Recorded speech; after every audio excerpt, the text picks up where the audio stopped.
നമസ്കാരം. പ്രവാസി വാർത്തയിലേക്ക് സ്വാഗതം.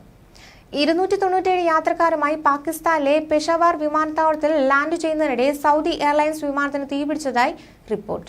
റിയാദിൽ നിന്ന് പോയ സൗദി എയർലൈൻസ് SV792 വിമാനത്തിന്റെ ടയറിന് തീപിടിക്കുകയായിരുന്നു.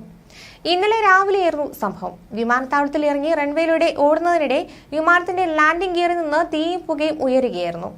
ഉടൻ റൺവേയിൽ വിമാനം നിർത്തി എമർജൻസി ഡോറുകൾ തുറന്ന് ലൈഫ് സ്ലൈഡുകളിലൂടെ യാത്രക്കാരെയും ക്യാബിൻ ക്രൂവിനെയും സുരക്ഷിതമായി അതിവേഗം പുറത്തെത്തിച്ചു.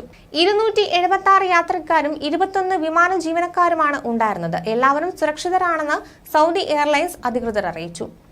സാങ്കേതിക വിദഗ്ധരെത്തി വിമാനത്തിന്റെ തകരാറ് പരിശോധിക്കുകയാണെന്നും സൗദി അധികൃതർ വാർത്താക്കുറിപ്പിൽ വ്യക്തമാക്കി. തീപിടുത്തത്തെക്കുറിച്ച് എയർ ട്രാഫിക് കൺട്രോളറാണ് അറിയിച്ചത്. അപകടത്തെ തുടർന്ന് വിമാനത്താവളത്തിൽ എമർജൻസി പ്രോട്ടോകോളുകൾ സജീവമാക്കി. കുതിച്ചെത്തിയ അഗ്നിശമന സേന ഉടൻ തീയണച്ചതിനാൽ അപകടത്തിന്റെ വ്യാപ്തി കുറയ്ക്കാനായി. അപകടത്തിന്റെ യഥാർത്ഥ കാരണം കണ്ടെത്താൻ എയർപോർട്ട് അധികൃതരും വ്യോമയാന വിദഗ്ധരും അന്വേഷണം നടത്തിവരികയാണ്. അപകടത്തെ തുടർന്ന് റൺവേ വിമാനം നിർത്തിയിട്ടിരിക്കുന്ന സാഹചര്യത്തിൽ 24 മണിക്കൂർ നേരത്തേക്ക് വിമാനത്താവളം അടച്ചിടുകയും ചെയ്തിരുന്നു. പെഷവാർ വിമാനത്താവളത്തിലേക്ക് വന്ന എല്ലാ വിമാനങ്ങളെയും ഇതര വിമാനത്താവളങ്ങളിലേക്ക് വഴിതിരിച്ചുവിട്ടു. പാകിസ്ഥാനിലെ പെഷവാർ അന്താരാഷ്ട്ര വിമാനത്താവളത്തിൽ ലാൻഡ് ചെയ്യുമ്പോൾ വിമാനത്തിൽ ടയറുകളിൽ ഒന്നിൽ നിന്ന് പുക ഉയരുന്നതായി സൗദി എയർലൈൻസ് പ്രസ്താവനയിൽ പറഞ്ഞു. വിമാനം ഉടൻ നിർത്തുകയും ബന്ധപ്പെട്ട അധികാരികളെ അറിയിക്കുകയും ചെയ്തു. എയർ ട്രാഫിക് കൺട്രോളർ ഉടൻ തന്നെ സംഭവം പൈലറ്റിനെയും ഫയർ ആൻഡ് റെസ്ക്യൂ സർവീസിനെയും അറിയിച്ചു. അവർ കൃത്യസമയത്ത് എത്തി. പെട്ടെന്ന് തീ അണയ്ക്കാനും വലിയ അപകടം ഒഴിവാക്കാനും കഴിഞ്ഞുവെന്ന് പുറത്തിറക്കിയ പ്രസ്താവനയിൽ പറയുന്നു. അതിനിടെ പ്രവാസി മലയാളികളെ ഉടമസ്ഥതയിലുള്ള സ്വകാര്യ വിമാന കമ്പനി യാഥാർത്ഥ്യമാകുന്നു.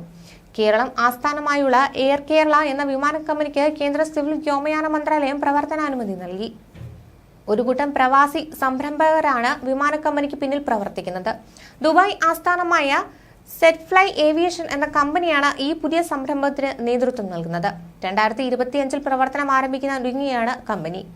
ആദ്യഘട്ടത്തിൽ 3 വിമാനങ്ങളുമായി ഡൊമസ്റ്റിക് സർവീസ് ആയിരിക്കും ആരംഭിക്കുക. കമ്പനിയുടെ കൈവശം 20 വിമാനങ്ങൾ എന്ന ലക്ഷ്യത്തിലേക്ക് എത്തുമ്പോൾ ഗൾഫ് മേഖലയ്ക്ക് ഉൾപ്പെടെ സർവീസുകൾ ആരംഭിക്കാനാണ് നീക്കം. കഴിഞ്ഞ വർഷം എയർ കേരള വെബ്സൈറ്റ് ഉദ്ഘാടനം ചെയ്തിരുന്നു. തുടക്കത്തിൽ ടയർ 2, ടയർ 3 നഗരങ്ങളെ ബന്ധിപ്പിച്ചായിരിക്കും സർവീസ്. ഇതിനായി 3 ATR 72-600 വിമാനങ്ങളാണ് ഉപയോഗിക്കുക. സ്ഥാപനത്തിലേക്ക് കേരളത്തിൽ നിന്നുള്ള വ്യോമയാന മേഖലയിൽ വൈദഗ്ധ്യമുള്ളവരെയും പരിഗണിക്കും. അധികം വൈകാതെ വിമാനങ്ങളുടെ എണ്ണം 20 ഉയർത്തി വിദേശ രാജ്യങ്ങളിലേക്ക് സർവീസുകൾ വ്യാപിപ്പിക്കാനാണ് പദ്ധതി.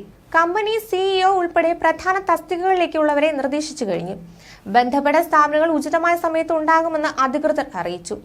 മലയാളി സമൂഹത്തിനുള്ള ഏറ്റവും വലിയ അംഗീകാരമായിട്ടാണ് ഇതിനെ കാണുന്നത്. ആദ്യമായി കേരളം ആസ്ഥാനമായി വരുന്ന വിമാന കമ്പനി, പ്രവാസി തുടങ്ങുന്ന വിമാന കമ്പനി എന്നിങ്ങനെ ഒട്ടേറെ പ്രത്യേകതകൾ ഇതിനുണ്ട്.